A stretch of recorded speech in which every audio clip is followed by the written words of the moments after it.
Meu nome é Ivy Adams e, aos 32 anos, nunca pensei que teria que escolher entre minha segurança financeira e minha família. A mensagem do meu irmão mais novo, Ryan, iluminou meu celular numa manhã de segunda-feira: estou saindo do meu emprego. Você vai pagar meu aluguel. Depois de anos tentando socorrê-lo, algo dentro de mim finalmente se rompeu. Digitei 6 palavras que mudariam tudo: pague você mesmo. Eu não fazia ideia de que essas palavras levariam ao exílio da família, à guerra financeira e, por fim, à minha liberdade. Se você está assistindo a este vídeo, deixe um comentário dizendo de onde você é e clique no botão de inscrição, porque estou prestes a compartilhar como escapei de uma vida inteira de manipulação financeira que quase me custou tudo. Cresci em um subúrbio de classe média organizado nos arredores de Boston, em uma casa colonial branca com persianas azuis e um gramado impecavelmente cuidado, pelo qual meu pai, Thomas, obcecava todos os fins de semana. Vistos de fora, parecíamos a família americana perfeita.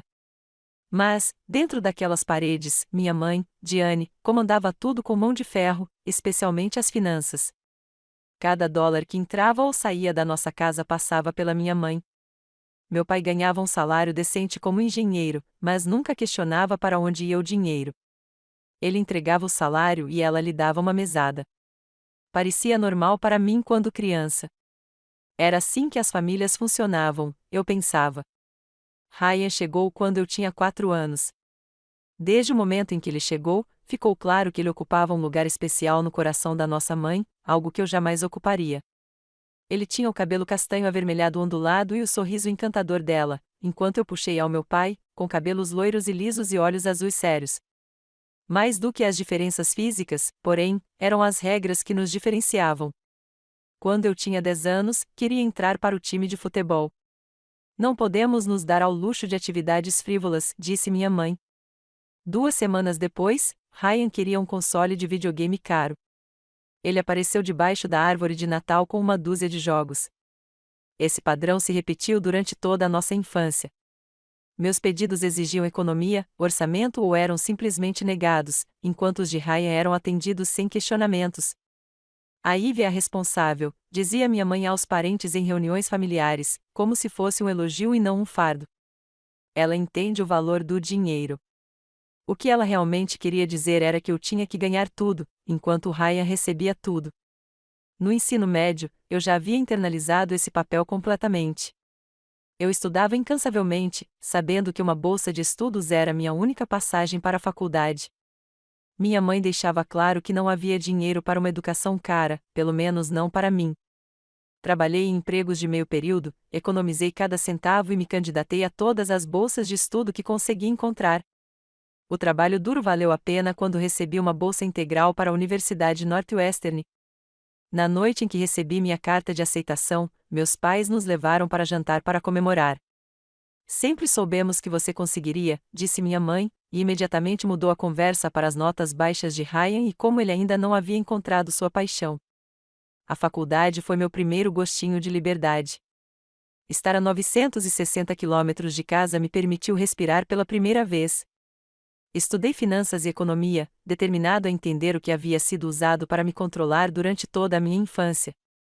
Enquanto isso, Ryan se formou no ensino médio com notas medianas e se matriculou na faculdade comunitária local. Ele permaneceu por um semestre antes de decidir que não era para ele. Em seguida, ele tentou um programa técnico, mas desistiu depois de 3 meses. Um emprego na construtora do nosso tio, mas desistiu depois de 2 semanas porque era muito difícil para ele. Cada recomeço era comemorado pelos meus pais. Cada abandono era recebido com compreensão e apoio. Ele está se encontrando, dizia minha mãe. Depois de me formar com honras, aceitei um cargo em uma empresa de consultoria em Chicago. A distância de Boston era intencional. Eu precisava de espaço para construir minha própria vida, livre da dinâmica familiar que marcou minha infância. Nos 10 anos seguintes, construí uma carreira de sucesso como analista financeiro. Quitei meus empréstimos estudantis, criei um fundo de emergência e comecei a investir para a aposentadoria.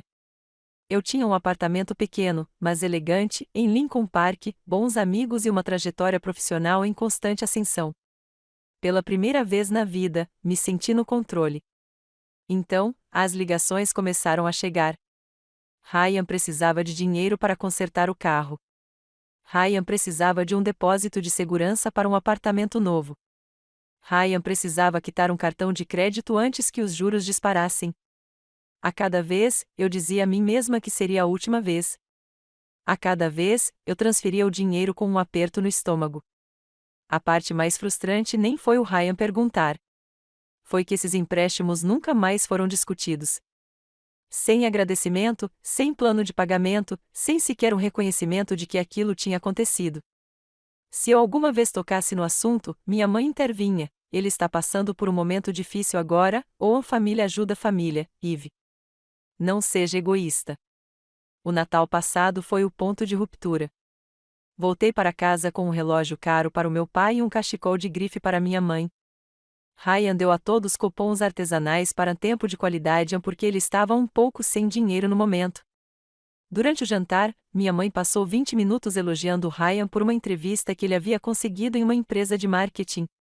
Ele tem um talento natural para se conectar com as pessoas, disse ela, efusiva. Isso pode realmente ser o começo de algo grande para ele.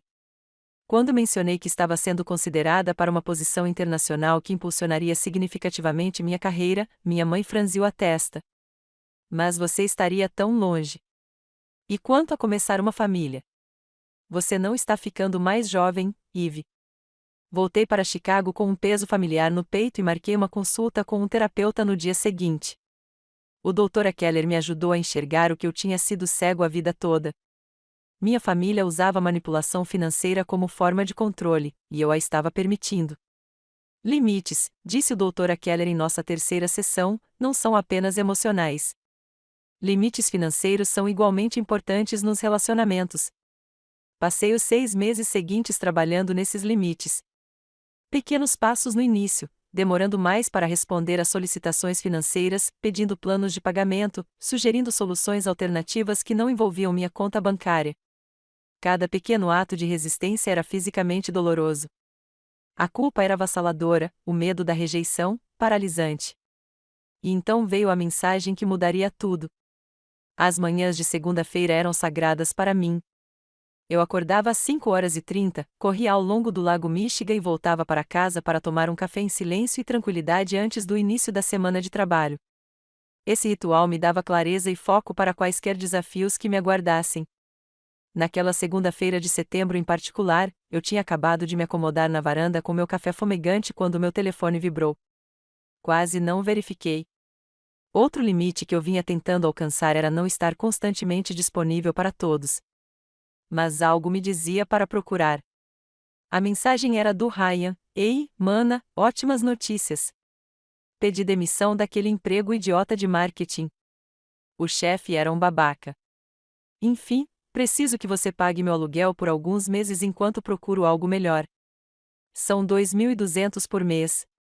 Me avise quando puder enviar o primeiro pagamento. Fiquei olhando para a tela, esqueci o café. A sensação de direito casual me tirou o fôlego. Nenhuma pergunta, nenhum pedido, apenas a suposição de que eu enviaria dinheiro. $2.200 por mês durante alguns meses, enquanto ele encontrava algo melhor. Meus dedos pairavam sobre o teclado enquanto meu coração disparava. Isso era diferente dos pedidos de emergência. Não se tratava de um carro quebrado ou de uma conta médica inesperada. Ele havia decidido largar o emprego sem ter outro em mãos. Ele estava me pedindo para financiar uma escolha de estilo de vida. Naquele momento, lembrei-me dos 3 últimos grandes empréstimos que lhe dei, 8 meses antes, $3.000 para consertar o carro depois que ele bateu em um guarda-corpo enquanto enviava mensagens de texto, 14 meses antes, $4.500 para pagar a dívida do cartão de crédito que ele havia acumulado comprando equipamentos de jogos e roupas de grife, 20 meses antes, $6.000 para um depósito de segurança e o primeiro mês de aluguel do seu apartamento de luxo, o mesmo apartamento que ele agora esperava que eu pagasse. Nenhum desses valores jamais foi pago, nem um único dólar. E lá estava ele, pedindo $2.200 por mês, por tempo indeterminado. Coloquei o celular de lado e respirei fundo. A voz do Dr. Keller ecoava em minha mente: o que você diria a um cliente que o procurasse com essa situação? Que conselho financeiro você daria a ele? A resposta era clara. Isso não estava ajudando. Era algo que me permitia lidar com isso, e precisava parar. Minhas mãos tremiam quando peguei o telefone novamente. Digitei 6 palavras: pague você mesmo. Então, cliquei em enviar antes que pudesse mudar de ideia. 3 pontos apareceram imediatamente. Ryan estava digitando. Então veio a enxurrada. Como assim? Preciso de ajuda agora mesmo. Sério? É só dinheiro. Você tem de sobra. Mamãe vai ficar tão decepcionada com você. Achei que a família deveria se ajudar. Tudo bem, então vou ficar sem teto. É isso que você quer? Cada mensagem era uma flecha perfeitamente apontada para minhas inseguranças e medos mais profundos. A culpa era avassaladora, ameaçando me afogar. Meu dedo pairava sobre o telefone, pronto para retirar tudo, pedir desculpas, enviar o dinheiro, só para fazer aquela sensação horrível passar. Em vez disso, silenciei meu telefone, coloquei-o em uma gaveta e me preparei para o trabalho. Eu tinha uma reunião importante naquela manhã. Meu chefe havia insinuado que havia algo importante para discutir e que eu precisava me concentrar. A reunião estava marcada para as 10 horas na sala de conferências com paredes de vidro e vista para o horizonte de Chicago.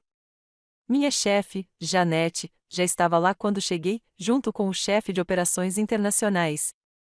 Meu coração disparou.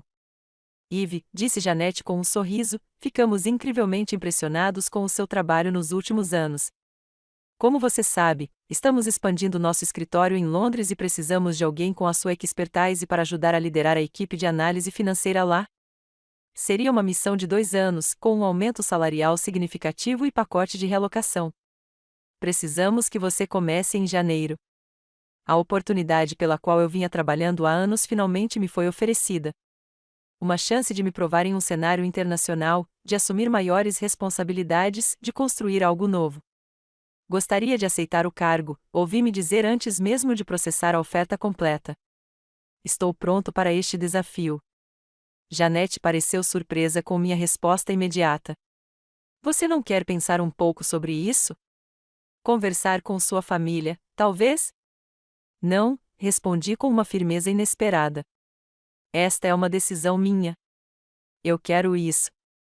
À medida que discutíamos os detalhes da vaga, uma estranha sensação de leveza começou a me invadir.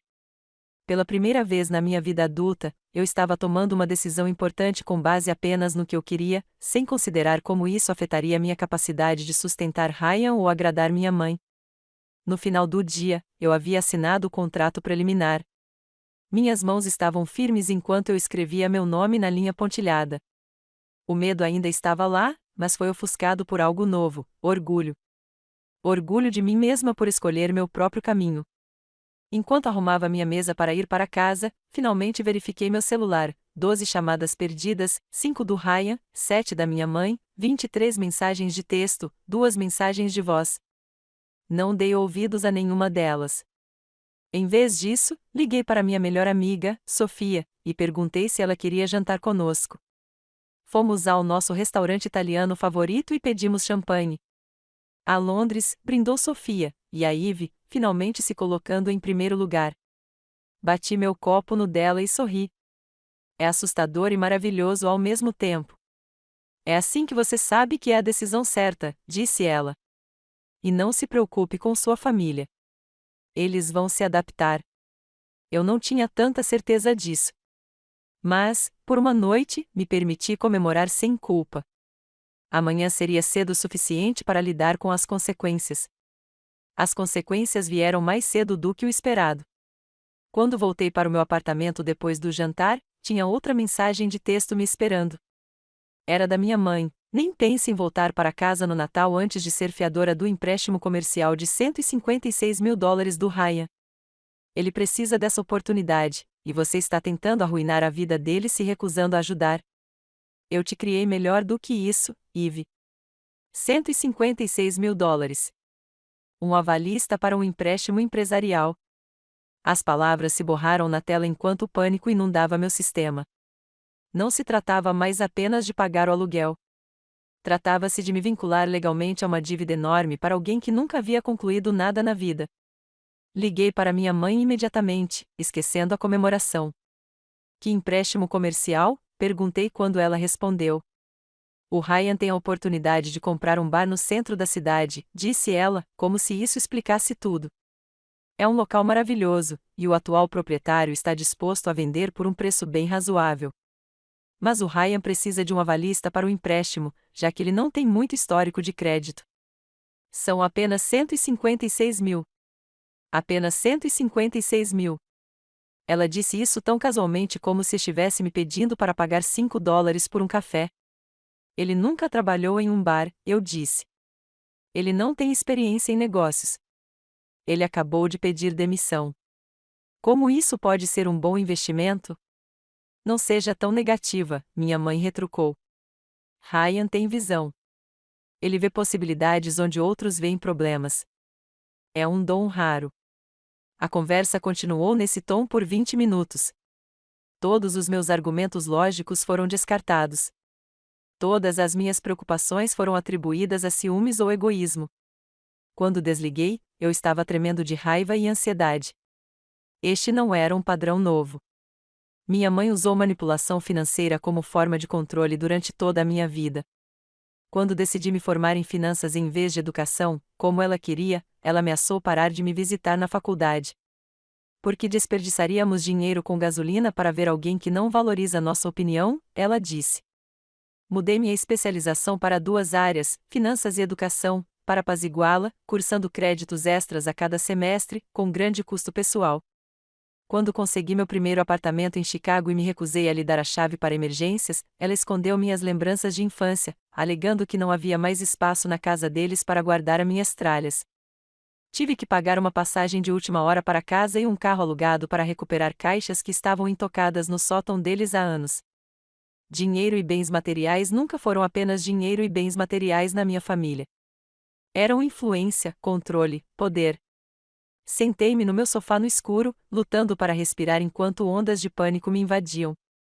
Percebi que aquilo era abuso financeiro. O Dr. Keller havia introduzido o termo em nossas sessões, mas eu resisti, achando que soava extremo demais. Agora eu ouvia claramente. Liguei para Sofia, que veio imediatamente com sorvete e vinho. Você não pode ser fiadora desse empréstimo, disse ela com firmeza depois que expliquei a situação. Você sabe disso, né? Se o Ryan não pagar, o que, sejamos honestos, é provável dado o histórico dele, você será responsável por todo o valor. Eu sei, sussurrei. Mas ela está ameaçando me afastar da família. Nada de férias, nada de contato. Sofia segurou minhas mãos. Ivy, me escuta. Isso não é amor. Isso é manipulação. Família de verdade não impõe condições assim ao seu relacionamento. Depois que Sofia foi embora, sentei-me à mesa da cozinha com meu laptop. Como analista financeiro, eu sabia exatamente o quão arriscado seria ser coassinante de um empréstimo daquele porte. Isso impactaria minha relação dívida-renda e, potencialmente, minha capacidade de conseguir moradia em Londres. E se Ryan não pagasse, isso devastaria meu crédito e minha segurança financeira por anos. Mas havia algo mais me incomodando. Comecei a pesquisar quais outros laços financeiros ainda me prendiam à minha família. Os resultados foram chocantes. Eu estava pagando pelo plano de celular da família, todas as 4 linhas. Eu estava pagando pelas assinaturas da Netflix, Hulu e Disney Plus que todos eles usavam. Eu ainda estava listado como método de pagamento de emergência na conta da Amazon dos meus pais. Minha mãe tinha um cartão de usuário autorizado para uma das minhas contas de cartão de crédito para emergências. Eu estava pagando pelas assinaturas da AAA para meus pais e Ryan. A lista era infinita. Pequenas mensalidades que eu havia estabelecido ao longo dos anos e depois esquecido ou me sentia culpado demais para cancelar. Somadas, elas somavam centenas de dólares por mês. À medida que me dava conta de quão financeiramente preso eu ainda estava com minha família, algo endureceu dentro de mim. Se minha mãe queria jogar duro financeiramente, eu também podia jogar. Afinal, eu tinha aprendido com os melhores. Com precisão metódica, comecei a cancelar tudo. Saí do plano de celular da família depois de transferir meu número para uma nova conta. Cancelei todas as assinaturas de streaming. Removai meu cartão de todas as contas. Liguei para a administradora do cartão de crédito e cancelei o cartão de usuário autorizado. A cada cancelamento, eu me sentia simultaneamente mais leve e mais pesado. Mais leve porque estava me libertando da manipulação financeira.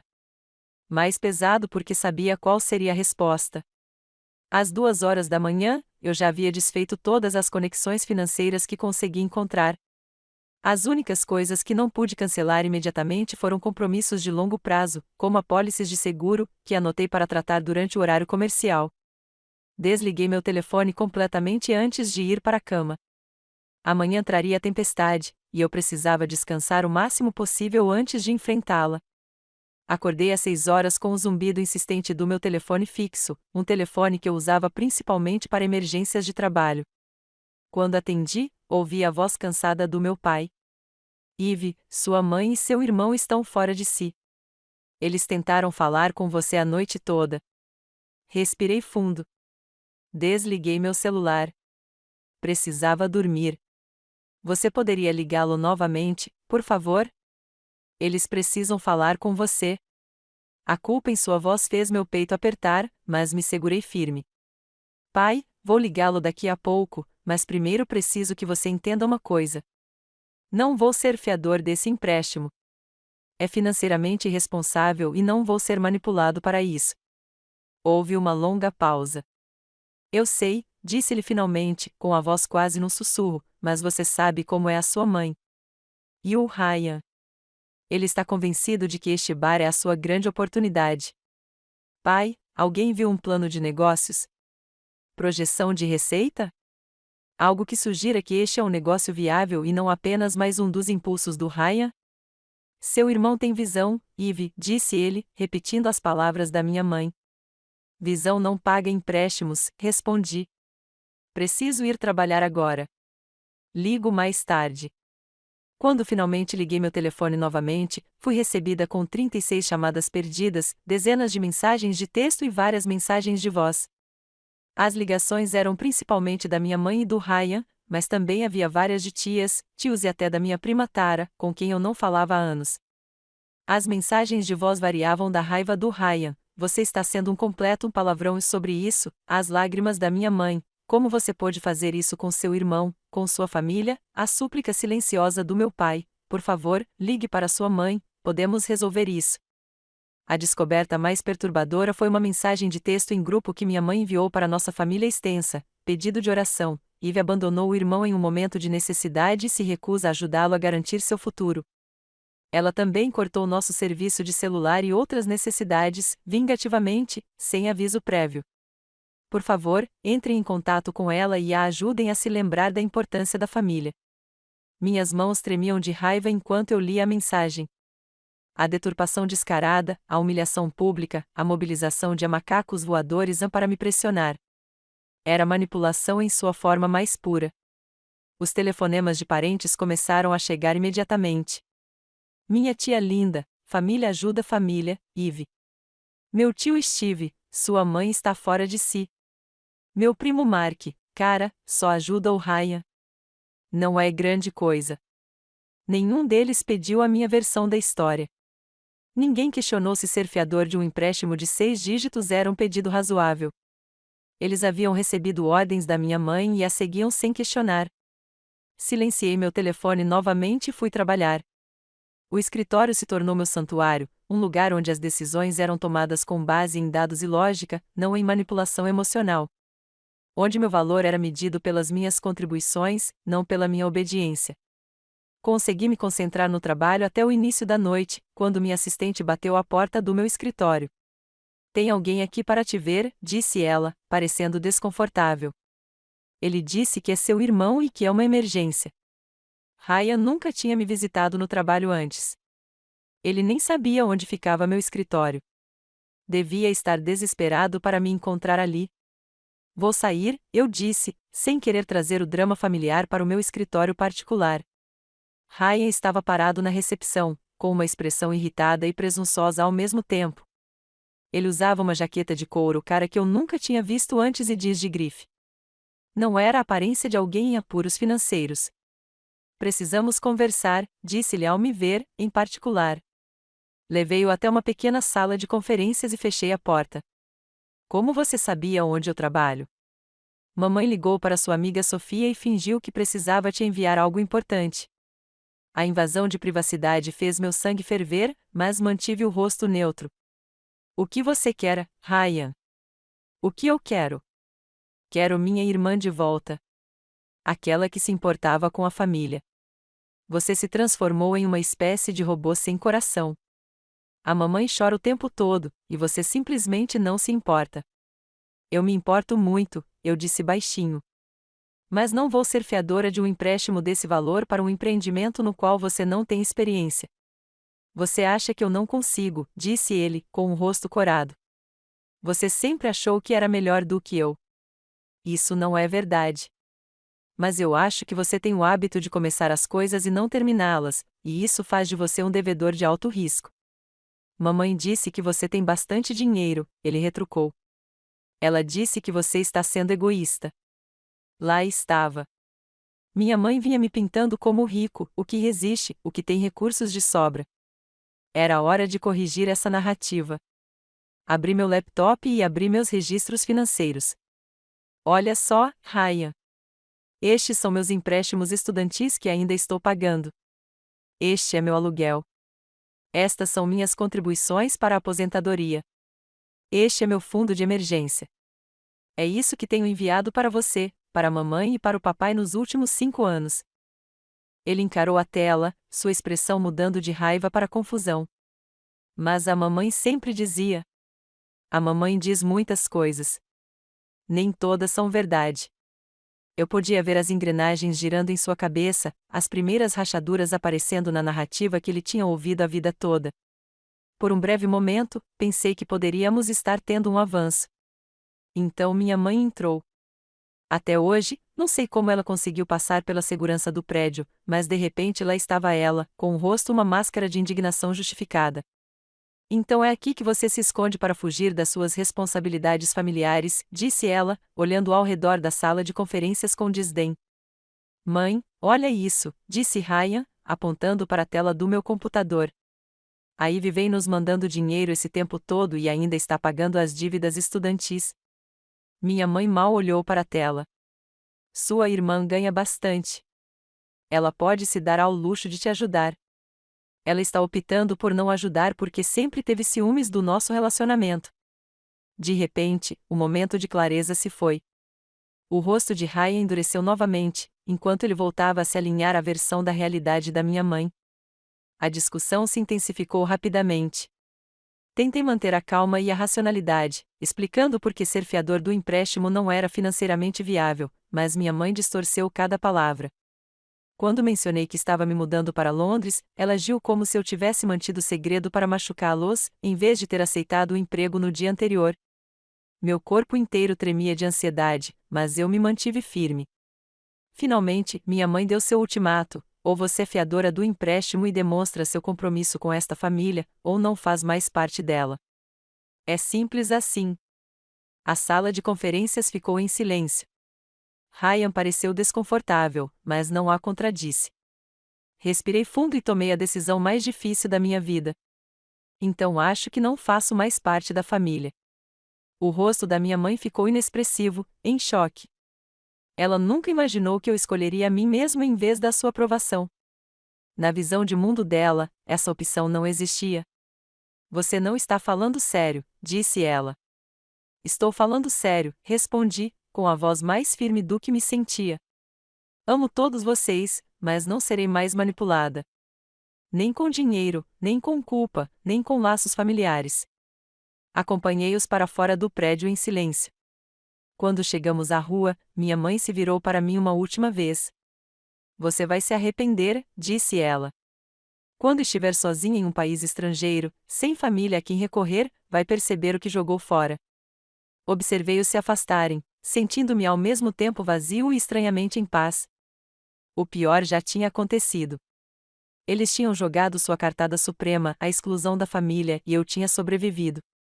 No dia seguinte, a campanha nas redes sociais começou. Minha mãe postou um sincero apelo por orações por a sua filha perdida, que virou as costas para a família em um momento de necessidade. Ela não me identificou diretamente, mas todos sabiam de quem ela estava falando. Os comentários afluíram, oferecendo apoio à minha pobre mãe e condenando o egoísmo da filha não identificada. Ryan foi mais direto, postando um desabafo sobre irmãs privilegiadas que se acham boas demais para a família e como algumas pessoas simplesmente amam mais o dinheiro do que as pessoas. Ele me marcou inicialmente, mas depois removeu a marcação quando alguns dos meus amigos começaram a questionar sua versão dos fatos. Sofia e meus outros amigos próximos se uniram a mim, contrariando a narrativa sempre que possível, mas principalmente oferecendo apoio e validação. Essa é a clássica dinâmica familiar narcisista, disse-me meu amigo Michael, psicólogo, durante o jantar. Quando o bode expiatório para de desempenhar o papel que lhe foi atribuído, todo o sistema entra em crise. Comecei a perceber que meu papel na família sempre fora o de provedor, o responsável, aquele em quem se podia confiar para ceder à culpa e à obrigação. Ao me recusar a desempenhar esse papel, eu havia rompido todo o sistema familiar. A reação foi dolorosa, mas previsível. Com a aproximação de dezembro, mergulhei de cabeça nos preparativos para a mudança para Londres. A equipe internacional havia me encontrado um apartamento mobiliado em Notting Hill, e eu estava decidindo o que levar, o que guardar e o que vender ou doar. Organizar meus pertences tornou-se uma jornada emocional inesperada. Cada item parecia conectado a uma memória ou a uma pessoa, forçando-me a confrontar a realidade do meu distanciamento familiar repetidas vezes. A caixa de madeira entalhada que meu pai fez para mim no meu aniversário de 16 anos, onde eu guardava minhas joias especiais. O enfeite de Natal que minha avó me deu antes de falecer. A camiseta desbotada do show que Ryan e eu compramos juntos no primeiro show que fomos sem os pais. O Dr. Keller me ajudou a processar a dor que acompanhava a cada descoberta. Você não está apenas fazendo as malas para uma mudança, observou ela. Você está separando os pedaços da sua antiga vida e decidindo que merece um lugar na nova. Em nossas sessões, conversamos sobre a diferença entre cortar laços e estabelecer limites, sobre a possibilidade de reconstruir relacionamentos em termos mais saudáveis no futuro, sobre a dor de perder a família que eu gostaria de ter, em vez da que eu realmente tinha. O distanciamento familiar é um tipo especial de perda, disse ela. É ambíguo porque as pessoas ainda estão lá fora, vivendo suas vidas. Você está de luto por um relacionamento que ainda existe, mas se tornou prejudicial. 2 semanas antes do Natal, recebi uma mensagem inesperada do meu pai pedindo para nos encontrarmos. Combinamos de nos encontrar em um pequeno café a meio caminho entre meu apartamento e o hotel dele. Fiquei surpresa ao saber que ele estava em Chicago a negócios e não tinha me contado. Ele parecia mais velho do que eu me lembrava, as linhas ao redor dos olhos mais profundas, os ombros ligeiramente curvados. Pedimos café e ficamos sentados em um silêncio constrangedor por alguns minutos. Sua mãe não sabe que estou aqui, disse-lhe finalmente. Ela não o entenderia. Assenti, esperando que ele continuasse. Quero que saiba que entendo porque você não quer ser fiador daquele empréstimo. É muito dinheiro, e o histórico do Ryan não é dos melhores. Ele olhou para o café. Tentei dizer isso para sua mãe, mas ela não quer ouvir. Por que ela insiste tanto por ele? Perguntei, e a pergunta que me perseguira a vida inteira finalmente encontrou voz. Meu pai suspirou profundamente. Tem uma coisa que você precisa saber sobre sua mãe. O pai dela, seu avô, perdeu tudo quando ela era adolescente. Ele havia investido todas as economias da família em um empreendimento que fracassou. Eles passaram de uma situação confortável a quase sem teto da noite para o dia. Eu nunca tinha ouvido essa história antes. Minha mãe raramente falava sobre sua infância. Ela teve que largar a faculdade, aceitar um emprego como garçonete para ajudar a sustentar a família. Acho que ela tem medo de que o Ryan acabe assim. Então, ela me pressiona para apoiá-lo, pressiona você para apoiá-lo, tenta garantir que ele sempre tenha uma rede de segurança. Mas ela está criando a dependência que teme, eu disse. Eu sei, ele me olhou, com os olhos cansados, mas lúcidos. Eu também permiti isso. Era mais fácil atender às exigências dela do que enfrentá-la. Não me orgulho disso. Ele hesitou, mas continuou. Tem mais uma coisa que você precisa saber. A casa não está quitada como ela sempre alegou. Há uma segunda hipoteca e várias dívidas de cartão de crédito. Ela vem tomando empréstimos com garantia do patrimônio líquido há anos para dar dinheiro ao Ryan para seus vários empreendimentos. A revelação me chocou. Minha mãe, que me deu sermões sobre responsabilidade financeira a vida toda, que escrutinou cada compra minha e criticou meus gastos extravagantes, vinha acumulando dívidas secretamente. O Ryan sabe disso? Perguntei. Não, sua mãe não quer que ele se preocupe, ele riu sem graça. Ela não quer que ele se sinta um fardo. À medida que continuávamos conversando, percebi que meu pai também era vítima da manipulação financeira da minha mãe, embora fosse cúmplice de sua própria subjugação. Ele havia renunciado à sua autonomia financeira décadas atrás e agora se sentia impotente para recuperá-la. Por que você não vai embora? Perguntei baixinho. Ele pareceu surpreso com a pergunta. Ela é minha esposa. Estamos juntos há 35 anos. Mas você é feliz? Ele não respondeu diretamente. Na nossa idade, você se acomoda a padrões. Quebrá-los é desafiador. Quando nos despedimos, ele me abraçou com força. Estou orgulhoso de você, Eve, por se defender, por construir uma vida nos seus termos. Eu deveria ter feito o mesmo na sua idade. O encontro com meu pai me deixou com emoções conflitantes, compaixão por ambos, presos em um padrão disfuncional que nenhum deles parecia capaz de romper, e raiva pelas décadas de manipulação, tristeza pelo que poderia ter sido uma dinâmica familiar mais saudável. Também me deixou com um dilema: se deveria voltar para casa no Natal, apesar da proibição da minha mãe. Sofia e meus outros amigos em Chicago me convidaram para participar das comemorações de fim de ano. Família escolhida ainda é família, insistiu Sofia. Tivemos um adorável jantar pré-natal, onde trocamos presentes, bebemos muito vinho e conversamos sobre tudo, exceto sobre a minha situação familiar. Mas, à medida que a véspera de Natal se aproximava, eu me sentia cada vez mais atraído pela ideia de voltar para casa uma última vez antes de me mudar para Londres, não para ceder às exigências da minha mãe, mas para me despedir do lar que, apesar de tudo, me moldou, para encerrar o assunto. Na noite anterior à minha partida planejada, sentei-me na cama, cercado por caixas parcialmente embaladas, e tomei minha decisão. Eu iria, não com presentes caros e um pedido de desculpas, mas com presentes modestos e atenciosos, e limites firmes. Comprei para meu pai uma edição encadernada em couro do último livro de seu autor de mistério favorito. Para minha mãe, uma pequena aquarela do Boston como na primavera. Para Ryan, um livro de negócios sobre empreendedorismo que me ajudou no início da minha carreira. Ao embarcar no avião para Boston na manhã seguinte, senti uma curiosa mistura de medo e determinação. Independentemente do que acontecesse nos próximos dias, eu encararia como a pessoa que eu era agora, não a filha obediente que eu havia sido treinada para ser. O táxi me deixou em frente à minha casa de infância às 16 horas da véspera de Natal.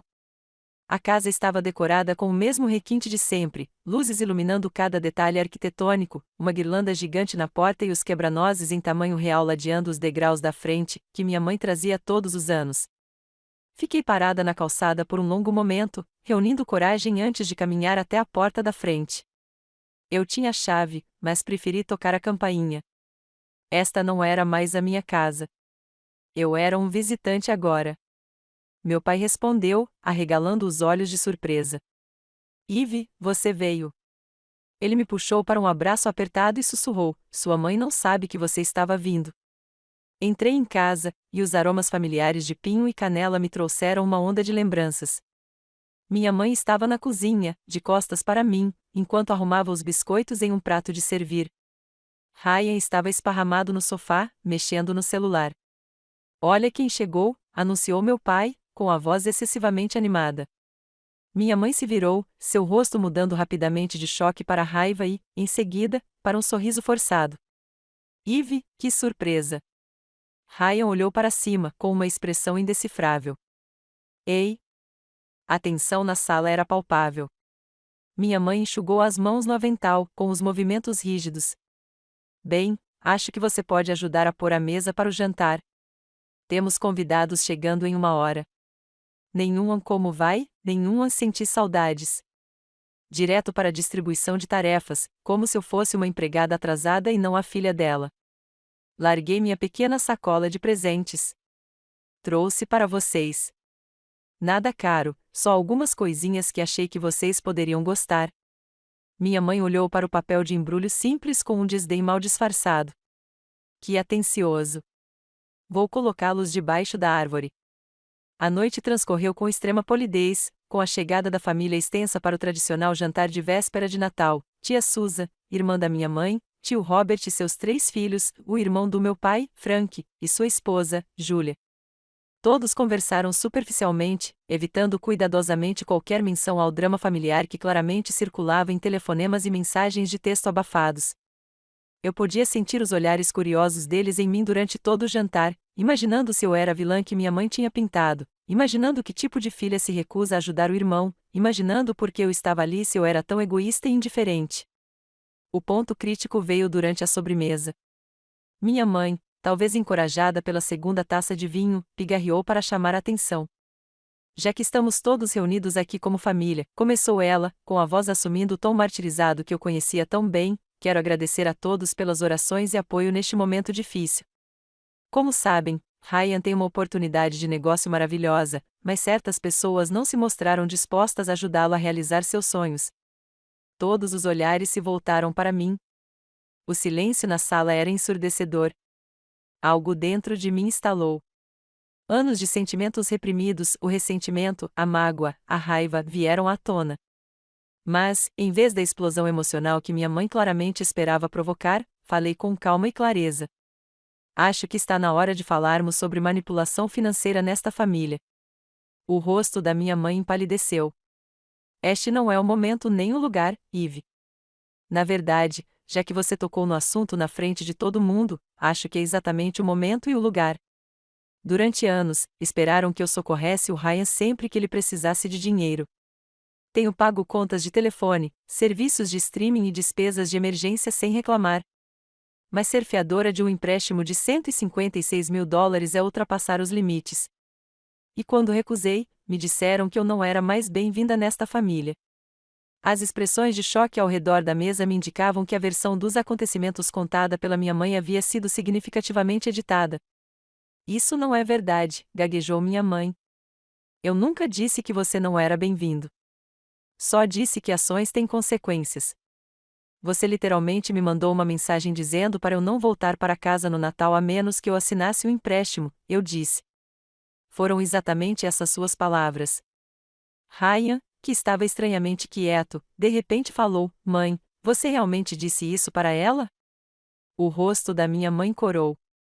Eu fiquei chateada. Eve sabe que eu não quis dizer isso literalmente. Na verdade, eu disse, acho que você falou literalmente, assim como falou quando disse ao Ryan que eu tenho bastante dinheiro e posso facilmente sustentá-lo, o que não é verdade, como eu mostrei a ele quando ele veio ao meu escritório. Ryan olhou para nossa mãe. A Eve me mostrou as finanças dela. Mãe, ela ainda está pagando as dívidas estudantis. Ela não é tão rica quanto você tem dito. Um murmúrio percorreu a mesa. A narrativa cuidadosamente construída pela minha mãe começava a se desfazer. Bem, ela ganha mais do que o suficiente para ajudar o irmão, insistiu minha mãe.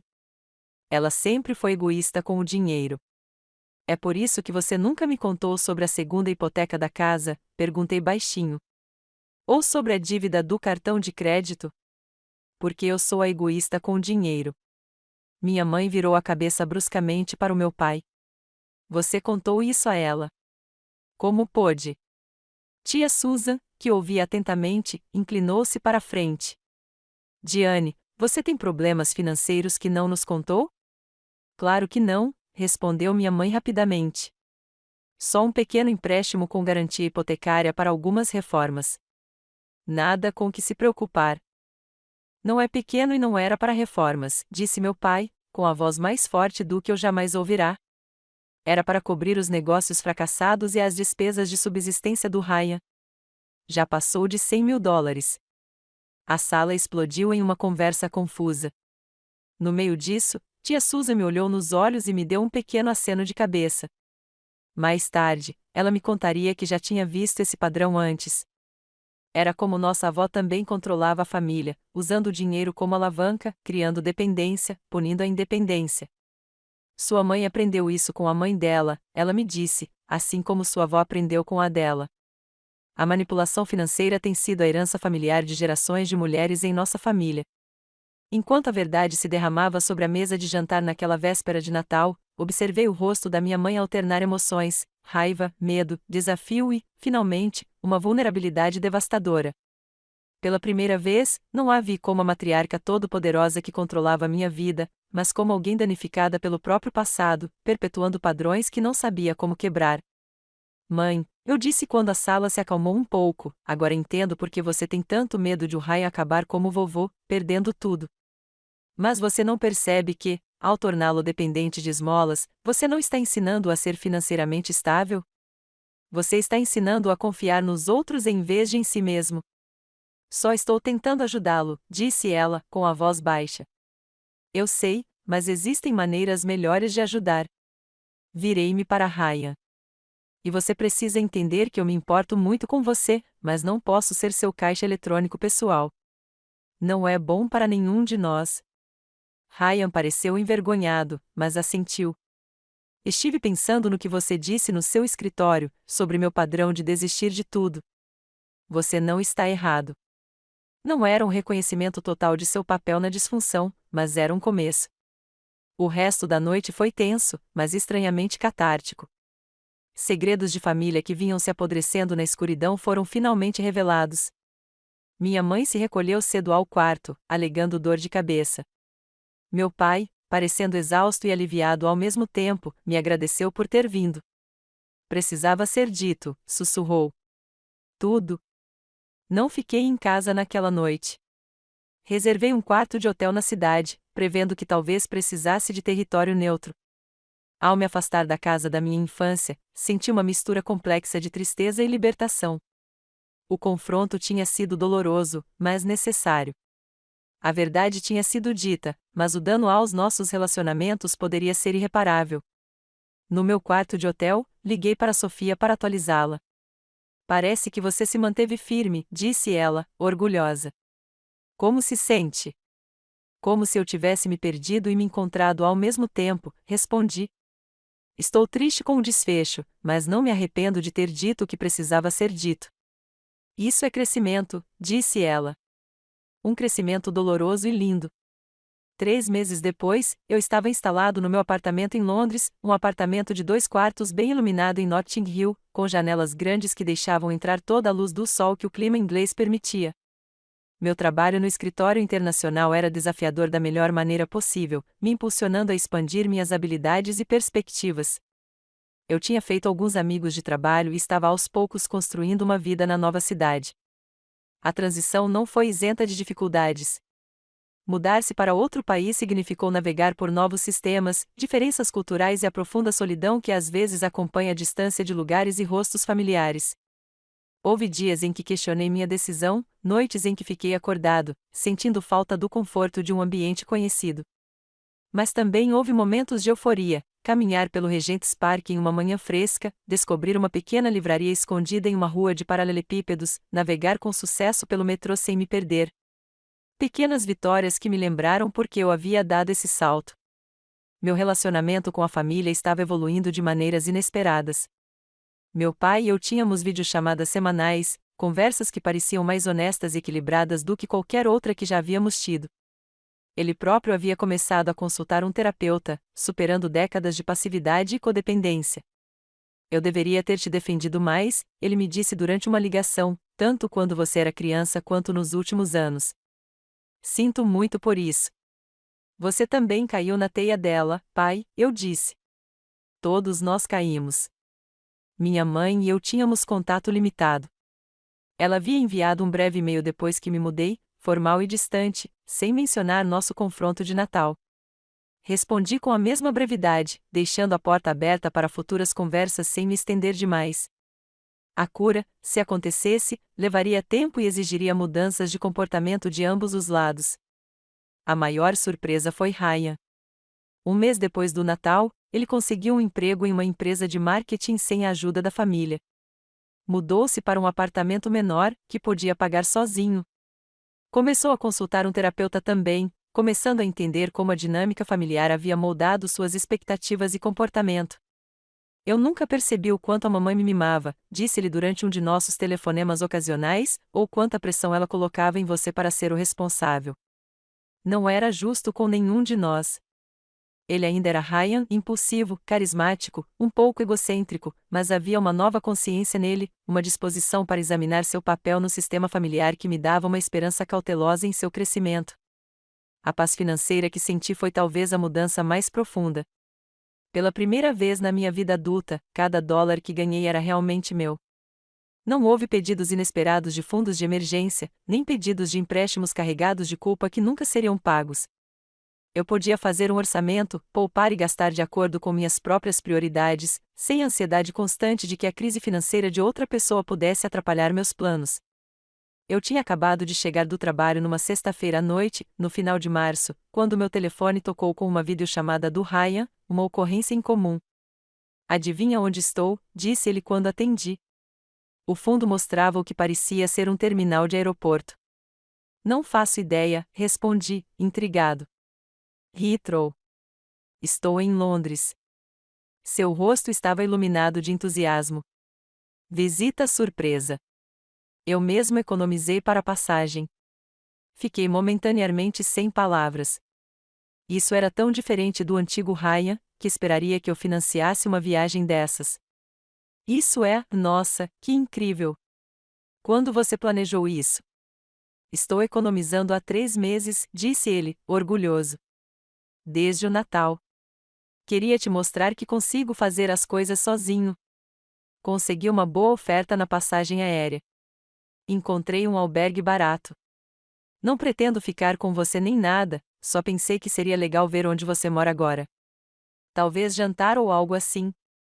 Nós nos encontramos em um pub perto do meu apartamento, ambos um pouco estranhos no início, mas, à medida que a noite avançava, entramos em um ritmo mais tranquilo, compartilhando histórias e observações sem a sombra da nossa mãe entre nós. Preciso te contar uma coisa, disse-ele depois da segunda cerveja. Sinto muito pela forma como te tratei todos esses anos. Pegar seu dinheiro, esperar que você me socorresse, ficar bravo quando você não o fez. Não foi certo.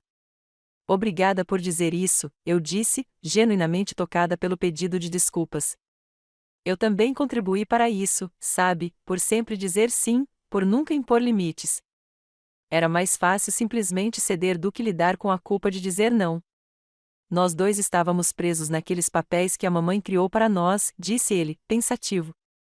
Você, a provedora responsável, e eu, o bebê indefeso. Sair disso é difícil. É, concordei, mas necessário. Nos dias seguintes, mostrei Londres a Ryan quando não estava trabalhando. Visitamos museus, caminhamos ao longo do Tâmisa e tiramos selfies em todos os pontos turísticos para enviar ao nosso pai. Não foi perfeito. Ryan ainda era Ryan, com sua impulsividade e egocentrismo ocasional, mas foi o relacionamento mais saudável que já tivemos. Na última noite dele em Londres, tivemos uma conversa franca sobre o futuro da nossa família. Você acha que a mamãe vai mudar algum dia? Perguntou ele enquanto estávamos sentados na pequena varanda do meu apartamento, observando as luzes da cidade. Não sei, respondi honestamente. Mudança exige reconhecer que há um problema, e a mamãe ainda não chegou lá. Mas aprendi a nunca dizer nunca. O papai já está diferente, observou Ryan. Ele realmente discordou dela sobre algo na semana passada. Achei que ela ia ter um derrame. Rimos, com uma mistura de humor e tristeza. Mas podemos quebrar o padrão, eu disse. É isso que importa. Podemos escolher não levar isso adiante. Ryan assentiu. Nenhum dos meus filhos vai ser colocado nos papéis que nós tivemos. E nada de usar dinheiro para controlar as pessoas. Exatamente. Nós aprendemos, nos curamos, nos saímos melhor. Ao colocar Ryan em um táxi para o aeroporto na manhã seguinte, senti um otimismo cauteloso em relação ao nosso futuro como irmãos. Os danos de décadas não poderiam ser desfeitos em uma única visita, mas havíamos dado passos significativos em direção a um relacionamento mais saudável. Nos meses seguintes, continuei a construir minha vida em Londres e minha carreira no escritório internacional. Mantive limites com minha mãe, mas deixei espaço para uma possível reconciliação. Aprofundei minha amizade com meu pai, conhecendo-o como pessoa e não apenas como pai. Trabalhei com minha terapeuta para reconhecer e mudar meus próprios padrões de agradar as pessoas e evitar conflitos. Com a aproximação do Natal, enfrentei outra decisão: onde e com quem passar o feriado. Depois de muita consideração, decidi convidar meu pai e Ryan para Londres. Minha mãe também seria bem-vinda, eu disse a eles, mas somente se ela respeitasse meus limites. Ela recusou, como eu esperava que fizesse.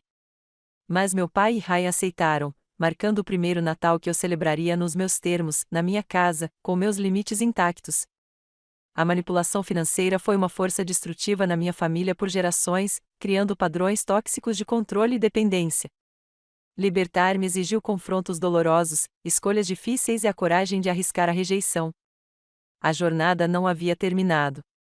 A cura raramente segue um caminho linear, mas eu havia dado os primeiros passos cruciais. Se você está assistindo a isso e identificando padrões semelhantes na sua família, saiba que não está sozinho. Limites financeiros são tão importantes quanto os emocionais. E estabelecê-los é um ato de autocuidado, não de egoísmo. Você já teve que estabelecer limites financeiros difíceis com a família? Comente abaixo e compartilhe sua experiência. E se esta história ressoou com você, curta, inscreva-se e compartilhe com alguém que precise ouvir que escolher a saúde financeira em vez de expectativas tóxicas não é apenas aceitável, é necessário. Obrigada por ouvir minha jornada. E lembre-se, uma família verdadeira apoia seu crescimento, não sua dependência.